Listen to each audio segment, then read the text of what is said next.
إن الحمد لله نحمده ونستعينه ونستغفره ونعوذ بالله من شرور أنفسنا ومن سيئات أعمالنا. من يهده الله فلا مضل له ومن يضلل فلا هادي له. أشهد أن لا إله إلا الله وحده لا شريك له وأشهد أن سيدنا ومولانا محمدا عبده ورسوله وما بعد.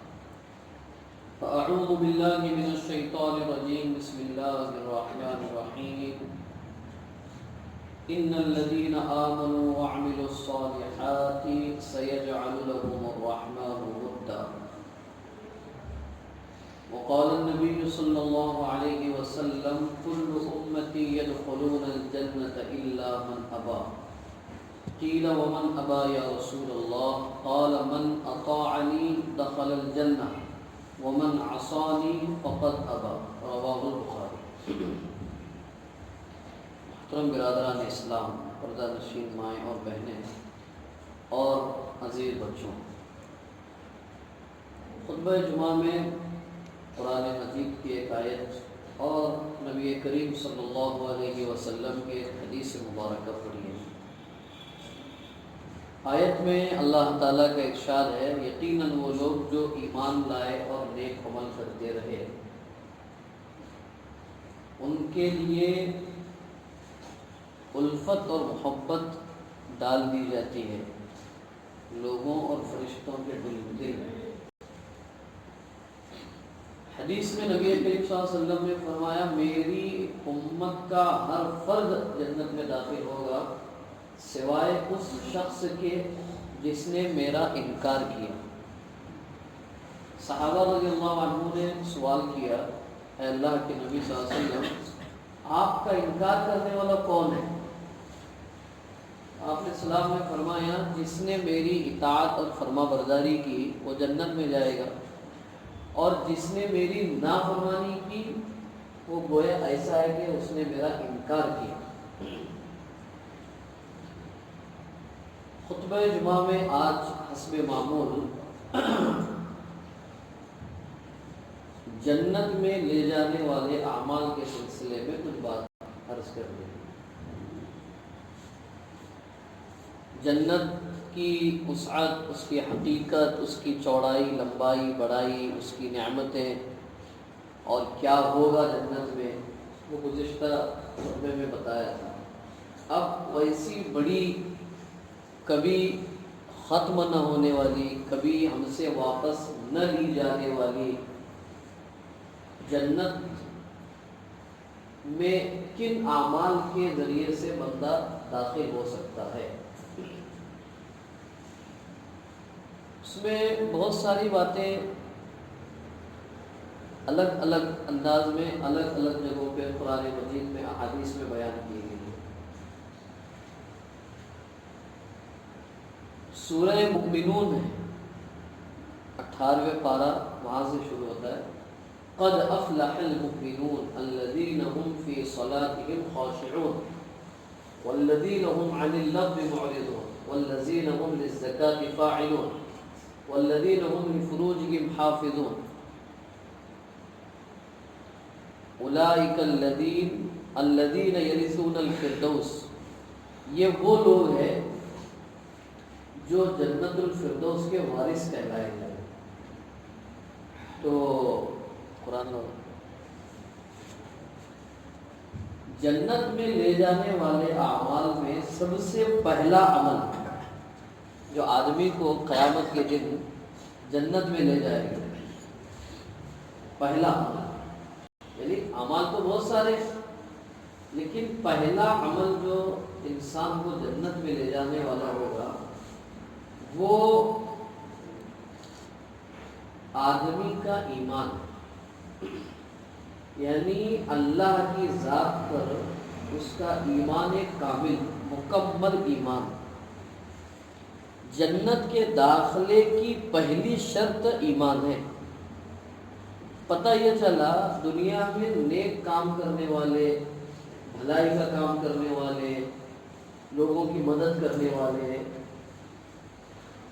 لوگوں کے سکھ درد میں کام آنے والے تو بہت سارے لوگ ہیں، لیکن وہ ان کے وہ عمل ان کو جنت میں لے جانے کے قابل اس وقت بنیں گے جب ان کاموں کے ساتھ میں ایمان جڑا ہوا ہو۔ خلاصہ کیا نکلا؟ ایمان کے بغیر جتنے بھی اعمال ہیں اس میں کا کوئی عمل انسان کو جنت میں لے جانے والا نہیں بن سکتا ہے جب تک کہ ان کاموں اور بھلائیوں کے ساتھ میں ایمان شامل نہ ہو۔ اس کو اور سادے الفاظ میں مومن کے علاوہ کوئی بندہ جنت میں داخل نہیں ہو سکتا۔ پہلا عمل، پہلا کام یا پہلی شرط جنت کے داخلے کی وہ ایمان ہے۔ ایمان کے سلسلے میں تھوڑا مختصر ہمارے سامنے تفصیل آنا ضروری ہے۔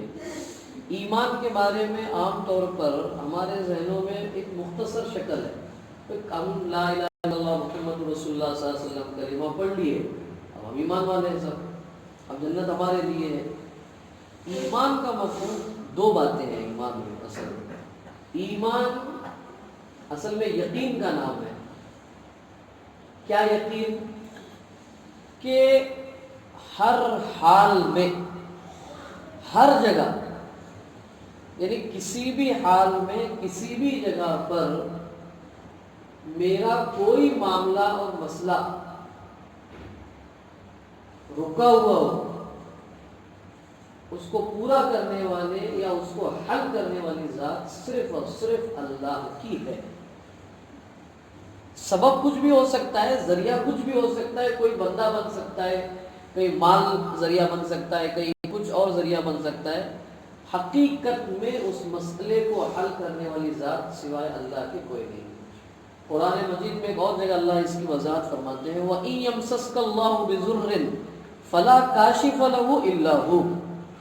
کسی قسم کی کوئی تکلیف، کوئی مصیبت، کوئی آزمائش مجھ کو پہنچتی ہے، ہم میں سے کسی کو پہنچتی ہے، اس کا دور کرنے والا سوائے اللہ کے کوئی نہیں ہے۔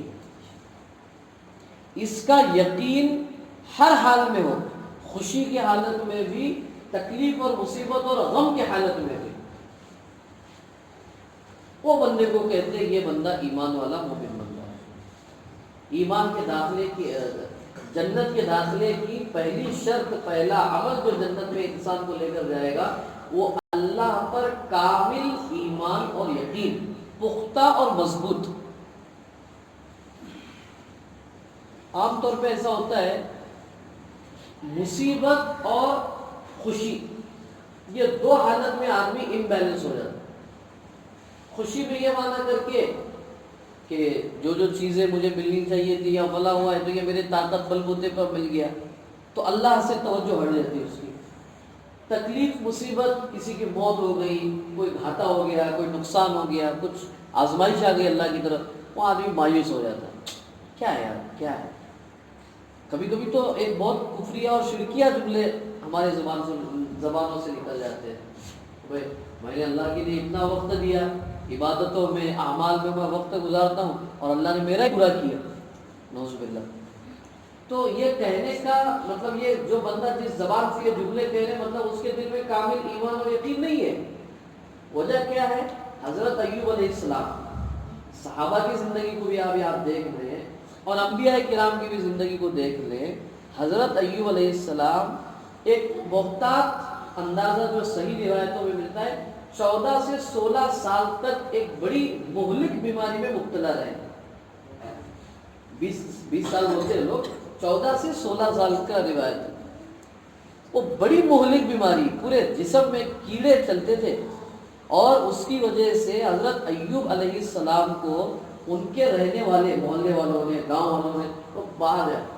ابھی ہوتا تھا نا بھائی، کسی کو ایسا ہوا، سمٹمز دکھائی دیے اس کے، ابھی چل رہا ہے نا، اور کچھ اور پابندیاں لانے کی بات ہو رہی ہے اور بھی کچھ ساری چیزیں، تو جیسے کسی میں سمٹم ہوتا ہے اس کو ہوم کوارنٹائن کرو، اس کو اس گلی کو جو ہے کنٹونمنٹ زون میں ڈال دو، سیل کر دو اس کو۔ وجہ کیا ہے؟ بھائی اس کی بیماری اس کو نہ لگے، ایسا کہنا تھا۔ یہ وجہ سے حضرت ایوب علیہ السلام کو گاؤں کے باہر ڈال دیا، وہ وہیں رہو، ادھر آنا نہیں، تمہاری وجہ سے ہم کو بیماری لگے گی۔ نبی، وقت کے نبی، وہ تو ذکر ہے قرآن مجید میں، سورہ انبیاء میں ذکر کیا اللہ تعالیٰ۔ تو جب اللہ تبارک و تعالیٰ پوچھتے تھے ایوب کیا حال ہے، کیا حال ہے؟ یہاں تک روایت میں ہے کہ ان کے بچے فوت ہو گئے، ان کے رشتہ داروں نے ان کا ساتھ چھوڑ دیا، اکیلی بیوی تھی جو ان کے ساتھ میں ان کی خدمت کیا کرتی تھی، حضرت ایوب علیہ السلام کی۔ پھر بعد میں اللہ تعالیٰ نے پھر ساری چیزیں پھر لوٹائی، اولاد لوٹائی، مال و اسباب لوٹائے، پھر ایک اچھا حال رہا۔ 14-16 سال کبھی اللہ تعالیٰ پوچھتے کیف حالک یا ایوب، ایوب کیا حال ہے؟ تو ویسی حالت میں حضرت ایوب علیہ السلام فرماتے تھے میری اس حالت پر اگر آپ راضی ہیں تو میں اس پر خوش ہوں۔ ایمان کا معاملہ ہی، یعنی اللہ خوش ہے، اللہ راضی ہے، تو مجھے کوئی یعنی کیا کہتے ہیں شکایت نہیں ہے، مجھے کوئی وہ راضی ہوں۔ یہ ایمان، چاہے تکلیف کی حالت ہو چاہے مصیبت۔ رسول اللہ صلی اللہ علیہ وسلم فتح مکہ کے وقت مکہ میں بادشاہ کی حیثیت سے داخل ہو رہا، لیکن اللہ کے رسول صلی اللہ علیہ وسلم نے فرمایا کہ میری یہ فتح میرے اندر اکڑ اور تکبر پیدا نہ کر دے۔ روایت میں ہے کہ آپ اتنا سر جھکا کر کے چل رہے تھے اونٹ یا گھوڑے پر، یہ جو صافہ پہنتے تھے امامہ، اس کا وہ شملہ رہتا ہے پیچھے جو چھوڑا جاتا ہے، وہ اتنا نیچے کر رہے تھے کہ یہ پورا جھک کر کے یہ نیچے آ گیا تھا۔ یعنی خوشی کی حالت میں بھی نظر اللہ کی طرف کہ کہیں میری عقل کی کیفیت اللہ کو ناپسند نہ گزرے، ناپسند نہ ہو۔ یعنی ایمان کی بات کہہ رہا ہوں میں، یعنی ایمان یعنی کون سا ایمان ہم کو جنت میں لے جائے گا؟ یہ ایمان جو ہمیں اللہ کے سامنے باغی بنانے سے بھی روک دے، اللہ کے سامنے اپنے آپ کو مایوس کرانے سے بھی روک دے۔ ایک پہلا عمل قد افلح المؤمنون، دوسرا الذین هم فی صلاتهم خاشعون، دوسرا عمل جو انسان کو جنت میں لے جائے گا وہ خشوع اور خضوع والی نماز۔ سمجھنے کی بات ہے، صرف نماز کو جنت میں لے جانے والے اعمال میں شامل نہیں کی ہے، یعنی ایمان جنت میں لے کے جائے گا، نماز جنت میں لے کے جائے گی، ایسا جملہ نہیں ہے۔ الذین هم فی صلاتهم خاشعون، وہ لوگ جنت میں جائیں گے یا وہ لوگوں کو وہ نماز جنت میں لے کر جائے گی جس میں خشوع اور خضوع۔ اب خشوع اور خضوع کیا ہے نماز کا؟ خشوع اور خضوع کی اگر اس کو ایک محسوس کی جانے والی مثال سے اگر سمجھا جائے تو رسول اللہ صلی اللہ علیہ وسلم نے فرمایا حدیث میں ہے صلو کصلاۃ المودع، نماز پڑھو اس طرح جیسا کہ تمہاری آخری نماز ہو۔ اس کو ایک اہل علم نے، ایک بہت بڑے عالم ہیں، انہوں نے اس کو بھی سمجھانے کی کوشش کی کہ آخری نماز یعنی کیسی نماز۔ وہ کہتے ہیں کہ میں آخری نماز کا مطلب ایسا ہے کہ میں نیت کر رہا ہوں 1-2 رکعت نماز پڑھنے کی نیت، تو میری کیفیت کیا ہونی چاہیے، سوچ میری کیا ہونی چاہیے، میں جب نماز کے لیے کھڑا ہوں تو اب سامنے اللہ کی ذات ہے، ہمیں اللہ تعالیٰ مطالبہ کر رہے ہیں بھائی ذرا 2 رکعت نماز پڑھ کے بتاؤ، میں ذرا دیکھتا ہوں تمہاری نماز کیسی ہے، ٹھیک ہے، سامنے اللہ کی ذات ہے۔ میرے داہنی طرف رائٹ سائڈ جو ہے جنت ہے، میرے بائیں طرف جہنم ہے، موجود ہے، اور میں جہاں نماز پڑھ رہا ہوں وہ پل صراط ہے، ہو سکتا ادھر بھی جا سکتا جنت میں، ہو سکتا ادھر جہنم میں بھی گر سکتا، اور پیچھے ملک الموت ہے، پیچھے ملک الموت، موت کا فرشتہ پیچھے، 2 رکعت نماز پڑھو فوراً تمہاری روح قبض کرنا ہے مجھے، اتنا ہی ٹائم ہے کہ جتنی تم 2 رکعت نماز پڑھو، جیسے تم سلام پھیرو گے دوسرا فوراً مجھے تمہاری روح قبض کرنے کا حکم ہے۔ اس وقت کیسی نماز ہوگی ہماری، آپ تصور کر سکتے کیسی نماز ہوگی ہماری؟ ہم ثنا کس انداز سے پڑھیں گے، سورہ فاتحہ کس انداز سے پڑھیں گے، اللہ سامنے دیکھ رہے ہیں اور اللہ کو دکھانے کی نماز پڑھ رہے ہیں، ادھر جنت ہے ادھر جہنم ہے، تھوڑی غفلت ہو گئی اور اللہ نے ریجیکٹ کر دیا تو جہنم کا فیصلہ ہو سکتا ہے، اور پوری توجہ کے ساتھ پڑھ لیا، اللہ کو پسند آ گئی نماز اور اللہ نے فیصلہ کر دیا تو جنت کا فیصلہ ہو سکتا ہے۔ اور یہ سب کرنے کے لیے میرے پاس وقت صرف اتنا ہے کہ 2 رکعت نماز پڑھ سکوں، پیچھے ملک الموت ہے، میں نے جیسے سلام پھیر دیا سبحان اللہ کہنے کا بھی وقت نہیں ہوگا کہ ملک الموت میری روح قبض کر دے۔ اس کو اللہ کے رسول صلی اللہ علیہ وسلم فرماتے ہیں صلو کصلاۃ المودع، آخری نماز پڑھنے والے کی طرح نماز پڑھو. سمجھ رہے ہیں؟ اب ہماری نماز میں اور خشوع خضوع والی نمازوں میں اگر ہم موازنہ کریں تو ہمیں سمجھ میں آئے گا ہماری نماز کہاں ہے اور اللہ تک کون سی نماز جنت میں لے جانے والی ہے. وہ آگے جہنم والے اعمال میں ایک گفتگو آگے آنے والی ہے. فویل للمصلین الذین هم عن صلاتهم ساہون. وہ نمازیں جو نمازی جس نماز سے نمازی غافل ہے وہ نماز اس کی ہلاکتی اور بربادی کا سبب اور ذریعہ ہے. اللہ حفاظت فرمائے ہماری. یعنی ہم نماز پڑھ رہے ہیں اور نماز ہماری غفلت کے ساتھ ہے تو یہ غفلت کی نماز ہمارے لیے وبال اور ہلاکتی کا سبب اور ذریعہ ہے. اور یہ نماز اللہ کی یاد اور اللہ کی نزدیکی کا ذریعہ بنے تو یہ نماز میرے لیے جنت میں لے جانے والا عمل ہے. خشوع اور خضوع والی نماز. خشوع اور خضوع کیسے پیدا ہوگا؟ ایک تو یہ تصور لانے سے، دوسرا اللہ اکبر سے لے کر کے سلام پھیرنے تک جتنی نماز میں پڑھی جانے والی چیزیں ہیں ارادہ کیجیے اسی مجلس سے کہ اس کو ایک تو صحیح تلفظ سے پڑھنے کی کوشش کریں اور دوسرا اس کو سمجھنے کی کوشش کریں. الحمدللہ رب العالمین، اس کا ترجمہ کیا؟ اللہ اکبر، اس کا ترجمہ کیا معلوم ہوگا؟ سمع اللہ لمن حمدہ، اس کا ترجمہ کیا؟ ربنا لک الحمد، اس کا ترجمہ کیا؟ التحیات پڑھ رہے ہیں ہم لوگ، اس کا ترجمہ کیا؟ اگر ان کا ترجمہ اگر ذہن میں ہوگا تو ہماری پوری توجہ اس طرف ہوگی. اس میں بھی کچھ 19-20 ہو سکتا ہے، کچھ دھیان لگ رہا ہے نہیں ہو رہا ہے، وہ ٹھیک ہے اللہ اس کو معاف کریں گے. لیکن دھیان لگنے اور خشوع و خضوع پیدا کرنے والی جو چیزیں ہیں ضروری، وہ تو ہمیں کوشش کرنی چاہیے. آپ دعا کریں انشاءاللہ. ہم سوچ رہے ہیں کہ رمضان میں یہاں پر ایک ترتیب ایسی شروع کی جائے گی، بھئی آؤ نماز اور قرآن سمجھ کر سیکھیں. انشاءاللہ وہ کوئی ترتیب بن رہی ہے، اگر اللہ نے موقع دیا تو وہ کوشش کریں گے. اس کے لیے کوئی عمر نہیں ہے، سیکھنے کے لیے کوئی عمر نہیں ہے. تو یہ دوسرا عمل جو جنت میں لے جانے والا ہے. تیسرا عمل والذین هم عن اللغو معرضون. جنت میں وہ لوگ جائیں گے جو لا یعنی اور بے فائدہ اور فضول کاموں، چیزوں اور مشغلوں میں اپنے آپ کو منہمک نہیں رکھتے تھے.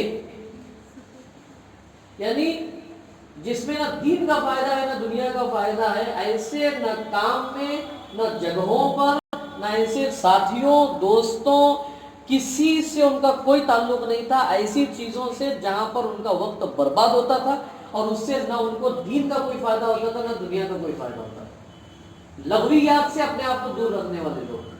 اب لغویات میں آپ دیکھیے، اللہ معاف کرے، لغو چیزیں، لغو ہر وہ کام، ہر وہ جگہ، ہر وہ چیز جس میں نہ دین کا فائدہ ہو نہ دنیا کا فائدہ ہو، وہ لغو ہے، بیکار ہے، فضول ہے، بے فائدہ ہے.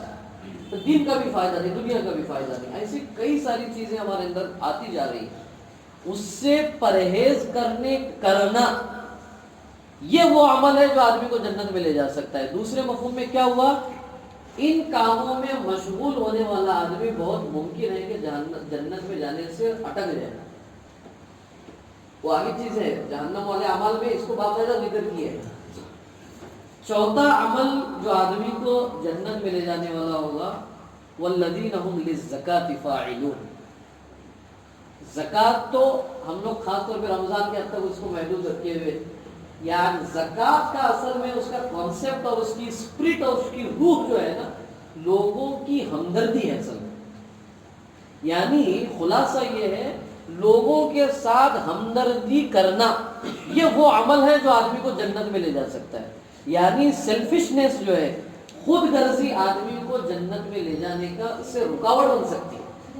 خود غرضی کا مطلب یہ ہے کہ میں، میری بیوی بچے، میرا کاروبار، میری دکان، میرا مدرسہ، میری مسجد، میرا فلاں، بس کافی ہے، باقی تو کیا ہے وہ اپنا اپنا دیکھ لیں. یعنی ہمدردی اور رحم دلی یہ وہ عمل ہے جو آدمی کو قیامت کے دن انشاءاللہ جنت کا حقدار اور مستحق بنا سکتا ہے. اور وہ ہمدردی یہاں تک اللہ کے رسول صلی اللہ علیہ وسلم نے مثال دے کے بیان فرمائی ہے کہ وہ ہمدردی اگر جانور کے ساتھ بھی ہوگی تو بھی وہ ہمدردی جنت میں لے جانے کا ذریعہ بن سکتی ہے۔ وہ مشہور واقعہ ہے فاحشہ عورت کا جس نے پیاسے کتے کو پانی پلانے پر اللہ نے اس کا فیصلہ جنت میں کروایا، وہ بخاری کی روایت ہے۔ یعنی اس کی ہمدردی اس پیاسے کتے کے ساتھ میں اگر جڑ گئی تو اللہ نے اس ہمدردی پر اس کی بخشش کروا دی ہے۔ اگر ہم انسانوں کے ساتھ ہمدردی کریں، وہ انسانوں میں بھی ہمارے رشتہ داروں میں جو غریب ضرورت مند محتاج ہماری ضرورت کے ہماری مدد کے حقدار ہے، ان کے ساتھ اگر ہماری ہمدردی ہوگی تو پھر یہ ہمدردی ہمارے لیے قیامت کے دن جنت کی لے جانے کا ذریعہ بن سکتی ہوگی۔ والذین هم لفروجہم حافظون، یہ ایک عمل ہے جو آدمی کو جنت میں لے جانے والا عمل ہے۔ وہ کیا؟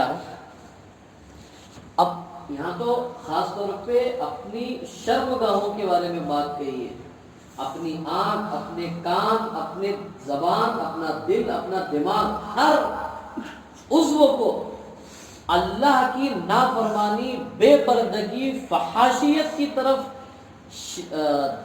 متوجہ ہونے سے بچانے والے لوگ جنت میں جائیں گے۔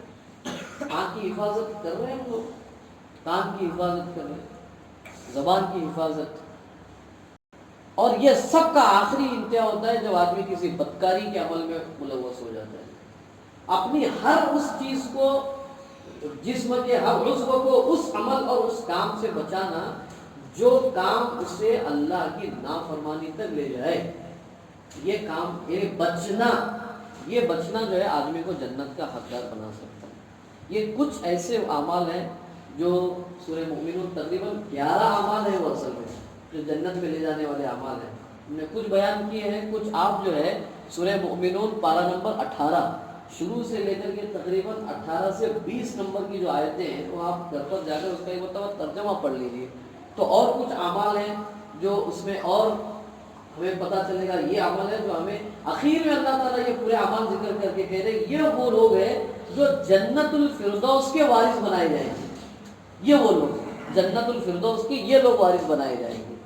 تو کہنے کا مفہوم اور خلاصہ یہ ہے کہ اللہ تبارک و تعالیٰ یہ چند اعمال ہمیں بتائے ہیں، اب اور بہت سارے اعمال ہیں۔ ہر ایک، آخر میں ایک جملہ کہہ دوں، ہر وہ عمل جو اللہ کے حکم پر اللہ کو راضی کرنے کی نیت سے، سمجھ رہے ہیں، ہر وہ عمل جو اللہ کے حکم کے مطابق، یعنی اللہ نے کرنے کے لیے کہا ہے تو اس عمل کو اللہ کو راضی کرنے کی نیت سے حضرت نبی کریم صلی اللہ علیہ وسلم کے طریقے کے مطابق کیا جائے، یہ ہر وہ عمل جس میں یہ دو باتیں ہوں، اللہ کا حکم ہو، اللہ کی رضامندی کے لیے ہو، اور طریقہ نبی کریم صلی اللہ علیہ وسلم کا ہو، ہر وہ عمل انسان کو جنت میں لے جانے کا ذریعہ بن سکتا ہے۔